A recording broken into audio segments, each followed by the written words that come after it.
നമസ്കാരം. ഇന്ന് നിങ്ങൾക്ക് വളരെ ആസ്വദിക്കാൻ പറ്റുന്ന കുറച്ച് നികൃഷ്ട ജന്മങ്ങളുടെ കഥയാണ് എനിക്ക് പറയാനുള്ളത്.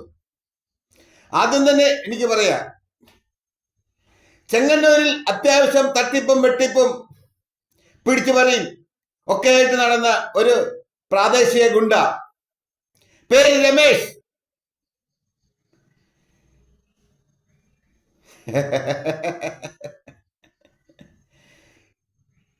പെട്ടെന്ന് ഒരു സുപ്രഭാതത്തിൽ ഉയർന്നു വന്ന് നമ്മുടെ നാട് ഭരിക്കുന്ന ചില മന്ത്രിമാർക്ക് വേണ്ടി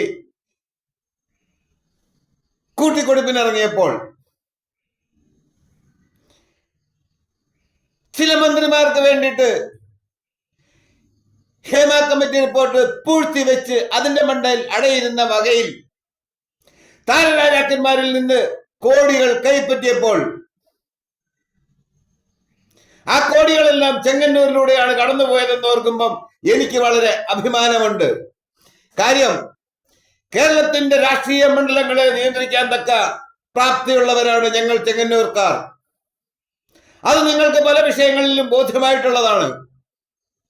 ഇന്നിപ്പോൾ ഹേമ കമ്മിറ്റി റിപ്പോർട്ടിന്റെ പശ്ചാത്തലത്തിൽ ആ കോടികൾ വാങ്ങിയ മന്ത്രി ആരാണെന്ന് നിങ്ങൾ സ്വയം വിലയിരുത്തിക്കോണം. പക്ഷേ ഈ രമേശ് എന്ന് പറയുന്ന പ്രാദേശിക ഗുണ്ടയെ, പ്രാദേശിക പിടിച്ചുപറിക്കാരനെ സംസ്ഥാനതല പിടിച്ചുവെപ്പുകാരനായിട്ട് ഉയർത്തിക്കൊണ്ടുവന്നത് ആരാണെന്ന് നിങ്ങൾ അന്വേഷിക്കണം. ഹേമ കമ്മിറ്റി റിപ്പോർട്ടിന് മുകളിൽ അടയിരിക്കാൻ വേണ്ടി ഈ CPM സർക്കാരിലെ ഏത് മന്ത്രിയാണ് രാജാക്കന്മാരിൽ നിന്ന് പണം കൈപ്പറ്റിയതെന്ന് നിങ്ങൾ അന്വേഷിക്കണം. വേണേ മതി, എന്റെ തൊണ്ട പൊട്ടിയിട്ട് ഒരു കാര്യമില്ല. പക്ഷേ അങ്ങനെ പ്രാദേശിക ഗുണ്ട വളർന്ന് ഉയർന്ന് നിൽക്കുമ്പോഴാണ് സർവദേശീയ ഗുണ്ടകൾ, ഡോക്ടർ ആഷ്ലിൻ ബെൽമിനെ പോലുള്ള പേര് കേട്ടാൽ ഭയക്കുന്ന താരരാജാക്കന്മാര് ഈ കളരിയിലേക്ക് ഇറങ്ങി വരുന്നത്. അതെപ്പോ ഹേമ കമ്മിറ്റി റിപ്പോർട്ട് പുറത്തുവിടണമെന്ന് വിവരാവകാശ കമ്മീഷന്റെ ഉത്തരവ് വന്നതിന് ശേഷം ഹൈക്കോടതി ഇടപെടുമ്പോൾ ഹൈക്കോടതി പറയുന്നു കൊടുക്കണം എന്ന് പറഞ്ഞതിന് ശേഷമാണോ ഈ സാർവദേശീയ ഗുണ്ട നമുക്കിടയിലേക്ക് പറന്നു വന്നിറങ്ങിയത്? അങ്ങനെയാകാം അല്ലേ? പക്ഷേ ഈ വിടുപണി ചെയ്ത രമേശ് വയറിളകി കാലുവഴി തൂറിക്കൊണ്ടിരിക്കുകയാണ് ഇപ്പം. ഈ രമേശിന് ഞാൻ ഒരു ഇൻട്രഡക്ഷൻ തരാം. അവന്റെ പ്രാദേശിക വിടുപണിയുടെ ഉദാഹരണം. ചെങ്ങന്നൂരിലിരുന്ന ഒരു CI, അദ്ദേഹത്തിന്റെ ഞരമ്പ് രോഗം തീർക്കാൻ ഈ രമേശാണ് പെണ്ണിനെ സപ്ലൈ ചെയ്ത് കൊടുത്തത്. ആ സപ്ലൈ ചെയ്ത് കൊടുത്തപ്പോൾ അതിന്റെ മുഴുവൻ വീഡിയോയിൽ റെക്കോർഡ് ചെയ്ത് ആ CI അവിടുന്ന് പോകുന്നിടം വരെ അയാളെ വെച്ച് കളിച്ച വെറും ഒരു സാധാ ഗുണ്ട, ഒരു സാധാ പിമ്പ്. പക്ഷേ CI ഭയന്നുപോയി. CIയുടെ കാമകേളികൾ പുറത്തു വന്നാൽ CIയുടെ മാനം തന്നെയല്ല പോകുന്നത്, ജോലി കൂടി പോകുമെന്നുള്ള അവസ്ഥയില് CI പതുങ്ങിപ്പോയി. തൽക്കാലം ഇതിലെ കഥാപാത്രങ്ങൾ ആരൊക്കെയാണെന്നൊന്നും നിങ്ങൾ അറിയണ്ട, നിങ്ങളുടെ ആവശ്യം അതല്ല. അപ്പൊ ഞാൻ പറഞ്ഞു വരുന്ന അത്തരം ഒരു പ്രാദേശിക ഗുണ്ട ഇടനില നിന്നിട്ടാണ് CPM-ലെ ചില നേതാക്കന്മാർക്ക് വേണ്ടിയിട്ട് വിടുപണി ചെയ്തുകൊണ്ട് ഈ കോടികൾ ചെങ്ങന്നൂരിലൂടെ കടത്തിക്കൊണ്ടുപോയത്. കടത്തിക്കൊണ്ടുപോയത് എങ്ങോട്ടൊക്കെ പോയെന്ന് നിങ്ങൾ വേണേ പോയി അന്വേഷിക്കും. പക്ഷേ സാർവദേശീയ ഗുണ്ട രാജാവ് ഡോക്ടർ ആഷ്ലിൻ ബെൽമിൻ കളരിയിലിറങ്ങി കളരി പിടിച്ചപ്പോൾ ഈ പറയുന്ന ഊച്ചാളി പിമ്പും ഹേമ കമ്മിറ്റി റിപ്പോർട്ടിന് മുകളിൽ അടയിരുന്ന് പണം വാങ്ങിയ മന്ത്രിയും അതിന് വിടുപടി ചെയ്ത മറ്റ് CPM നേതാക്കളും മറ്റ് രാഷ്ട്രീയ നേതാക്കളും ഒക്കെ ഇപ്പം വയറുവഴി തൂറിക്കൊണ്ടിരിക്കുകയാണ്. അതിന്റെ കാരണം ലോ 11 വന്നത് ഇവന്മാർക്കൊന്ന് ഉമ്മ കൊടുക്കാനും പ്രേമിക്കാനുമല്ല. അവൻ നിയന്ത്രിക്കും. നമ്മളുടെ സിനിമാ മേഖലയെ തന്നെ അവൻ നിയന്ത്രിക്കും. ഒരു ഇൻട്രൊഡക്ഷൻ ആയിട്ട് ഇന്നലെ ഒരു വീഡിയോ ഇട്ടിട്ടുണ്ടായിരുന്നു. ചുമ്മാ ആയിരിക്കും, പോയി കാണ്. ലവൻ ആരാണെന്നറിയാം. പക്ഷെ ലവൻ ആരാണെന്ന് അറിഞ്ഞപ്പോഴാണ് നമ്മളുടെ ചില മന്ത്രിമാർക്ക് വയറ്റിളക്കം പിടിച്ചത്. ശമനമായിട്ടില്ല. മന്ത്രിമാർക്ക് തന്നെയല്ല ശമനം വന്ന്. താരരാജാക്കന്മാർ അതിനെക്കാട്ടി വയറിളകി നടക്കാണ്. അങ്ങനെ ഇരിക്കുന്ന സമയത്താണ് ഈ താരരാജാക്കന്മാര് കൊടുത്ത പണം തിരികെ ചോദിക്കുന്നതും. പണം കൊടുത്തില്ലെങ്കിൽ അവൻ വന്നിട്ട് ടിഷ്യൂ വെക്കും. അതറിഞ്ഞപ്പോഴാണ് എല്ലാം അവന്റെ വയറിളകിയിരിക്കുകയാണ്. ഇപ്പം ഈ ലേറ്റസ്റ്റ് ആരൊക്കെയാണെന്ന് ഞാൻ ആരെയും പേരെടുത്തൊന്നും പറയുന്നില്ല. കേസ് നടത്താൻ എന്റെ പോക്കറ്റിൽ കാശില്ല. അതുകൊണ്ടാണ് ഒരുത്തന്റെ പേര് ഞാൻ പറയാത്തത്. എന്റെ കാശുണ്ടാകുന്ന കാലത്ത് ഞാൻ ഇവന്റെ എല്ലാം പേരും പണവും എടുത്ത് നിങ്ങളുടെ മുമ്പിൽ ഇട്ടു തരാം. അങ്ങനെ ലോകോത്തര ഗുണ്ട രാജാവ് കളത്തിലിറങ്ങിയപ്പോൾ പരിഹരിക്കപ്പെടേണ്ടിയിരുന്ന കേസാണ്, വിഷയങ്ങളാണ് നമ്മളുടെ ബഹുമാനപ്പെട്ട കേരള ഹൈക്കോടതി കൈവശപ്പെടുത്തിയത്, പിടിച്ചു പറിച്ചത്.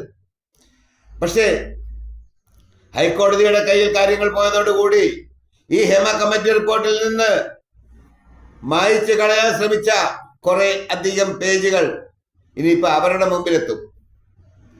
പക്ഷേ ഞാൻ പറയാൻ ഉദ്ദേശിക്കുന്ന അതൊന്നുമല്ല. ഈ Hema commission report, Hema committee report പൂഴ്ത്തിവെക്കാൻ, അത് പഠിച്ച് ആരുടെയൊക്കെ കയ്യിൽ നിന്ന് എത്ര വീതം വാങ്ങണമെന്ന് തീരുമാനിക്കുന്നവൻ CPM-ലെ ആരാണ്? അവനാണ് CPM-നെ കൊലയ്ക്ക് കൊടുക്കാൻ പോകുന്നത്. കണ്ടില്ല കേട്ടില്ല എനിക്കൊന്നും അറിയില്ലേ രാമനാരായണ എന്നൊന്നും പറഞ്ഞിട്ട് ഒരു കാര്യവുമില്ല. നിന്റെയൊക്കെ എല്ലാ കള്ളത്തരങ്ങളും വീഡിയോ സഹിതം പുറത്തു വന്നുകൊണ്ടിരിക്കുകയാണ്. ഇനി ഞാനത് പ്രത്യേകം അങ്ങോട്ട് തള്ളി വെച്ചിട്ട് ആരും അങ്ങനെ സൂഹിക്കണ്ട.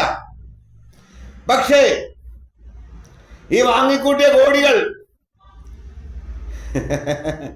ഏത് വഴി പോയി എവിടെ കൊണ്ടുപോയി ഇൻവെസ്റ്റ് ചെയ്ത് എന്നൊക്കെ ഓർത്തിട്ടായിരിക്കാം ചില വയറ്റിളക്കക്കാർക്ക് ഇപ്പോഴത്തെ ആവലാതി.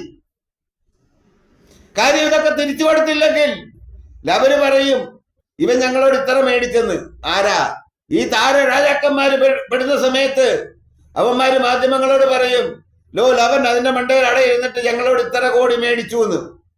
അത് പുറത്തു വന്നു കഴിഞ്ഞാൽ ലവന്റെ കാര്യം പോക്ക. അതുകൊണ്ടാണ് അവന് വയറിളകുന്നത്. താരരാജാക്കന്മാര് ഭയപ്പെടുന്നത് എന്തിനാണ്? ഹൈക്കോടതി ഇടപെട്ട് കഴിഞ്ഞ് ഇനിയിപ്പോ രക്ഷയില്ല. അങ്ങനെ വന്നപ്പോഴാണ് താരരാജാക്കന്മാര് വയറിളകി തുടങ്ങിയത്. അതില് ഈ ലോകോത്തര ഗുണ്ടാ രാജാവിന്റെ സ്ഥാനം നിർണായകമാണ്.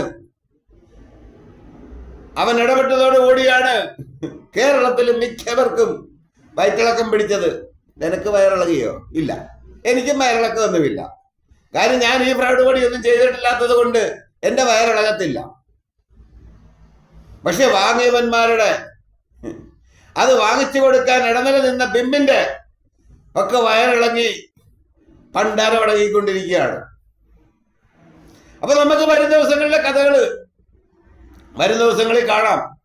കണ്ടില്ല കേട്ടില്ല, എന്ത് ഹേമ, ഏത് ഹേമ, ഏത് കമ്മിറ്റി, ഏതുവഴി കമ്മിറ്റി എന്നൊന്നും ചോദിച്ചിട്ട് ഇനി ഒരു കാര്യവുമില്ല.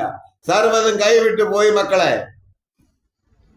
അപ്പൊ നമ്മൾ കഥയിൽ പറഞ്ഞ ലോ 11 ആ രമേശ് എന്ന് പറയുന്ന ആ ഫ്രോഡിനെ പറ്റി നിങ്ങൾ നാട്ടുകാര്, മലയാളികള്, ഇൻവെസ്റ്റിഗേഷൻ ജേർണലിസ്റ്റുകള് ഒക്കെ അന്വേഷിക്കണം. ആരാണ് 11 രമേശ്?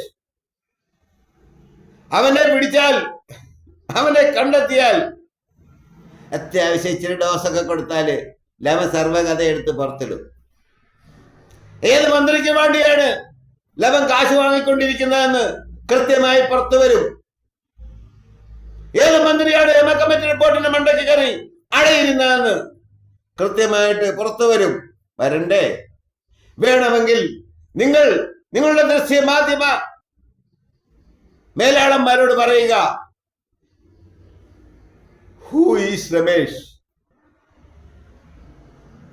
ചെങ്ങന്നൂരിൽ അറിയപ്പെടുന്ന ഒരൊറ്റ പിമ്പ് രമേശേ ഉള്ളു.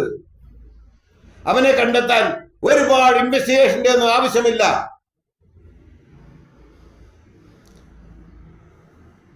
അവന്റെ ഫോണ് പിടിച്ചു പറിച്ച് അവന്റെ ഫോൺ കോളുകൾ പരിശോധിച്ചാൽ തന്നെ ലവന്മാരുടെ മുഴുവൻ കഥകൾ പുറത്തു വരും. തൽക്കാലം എത്രയും പോരെ, മതി. ഇതങ്ങോട്ട് വിഴുങ്ങി അങ്ങ് ആസനത്തിലോട്ട് ചെല്ലുമ്പോഴത്തേക്ക് ബാക്കി അങ്ങോട്ട് തരാം, പോരെ? അത് മതി. എന്റെ തൊണ്ടയൊക്കെ വീളിച്ച് കൂവി പൊട്ടിപ്പറഞ്ഞ് നാശമായി. ഈ കളിയില്, ഈ താരരാജാക്കന്മാരുടെ കളിയില്, രാഷ്ട്രീയ രാജാക്കന്മാരുടെ കളിയില്, സർവദേശീയ ഗുണ്ടാ രാജാക്കന്മാരുടെ കളിയിൽ നമ്മൾ ആരുമല്ലേ? നമ്മൾ ഒരു പാവം. പക്ഷേ ഞാൻ ചില സത്യങ്ങൾ വിളിച്ചു പറഞ്ഞപ്പോൾ, ആ സത്യങ്ങൾ പുറത്തു വന്നപ്പോൾ ചില അവന്മാരുടെയൊക്കെ ആസനത്തിൽ ചൂടായി ജ്വലിച്ചു തുടങ്ങി. അങ്ങനെയാണ് അന്ന് എനിക്ക് 50 ലക്ഷം രൂപയുടെ നഷ്ടപരിഹാരം വന്നത്. എന്റെ വീടും വസ്തുവും ജപ്തി ചെയ്തത്. ഇന്ന് എന്റെ വീടും വസ്തുവിന്റെ ഉടമ ചെങ്ങന്നൂരിലെ കോടതിയാണ്. ഞാൻ അവന്മാർക്കെതിരെ വാതുറക്കാൻ പാടില്ലതാ എന്നൊരു ഉത്തരവും വന്നിട്ടുണ്ട്. വേണ്ട, അവനെതിരെ എന്തിനാ ഞാൻ വാതുറക്കുന്നേ? പക്ഷേ ഞാൻ ഈ ചോദിച്ച ചോദ്യങ്ങളിൽ ഉത്തരം കണ്ടെത്തേണ്ടത് നാട്ടിലെ ഇൻവെസ്റ്റിഗേറ്റീവ് ജേർണലിസ്റ്റുകളാണ്. ആരൊക്കെയാണ് ഇവന്മാരത്? എത്ര രൂക്ഷമാണ് നമ്മുടെ നാട്ടിലെ കാര്യങ്ങളെന്ന് നിങ്ങൾ വേണം ജനങ്ങളെ ബോധ്യപ്പെടുത്തി കൊടുക്കാൻ. അതുകൊണ്ട് നിങ്ങൾക്ക് ഞാൻ ചില ട്വിസ്റ്റ് അങ്ങോട്ട് ഇട്ട് തന്നാണ്. അപ്പൊ ശരി, ലാൽ സലാം.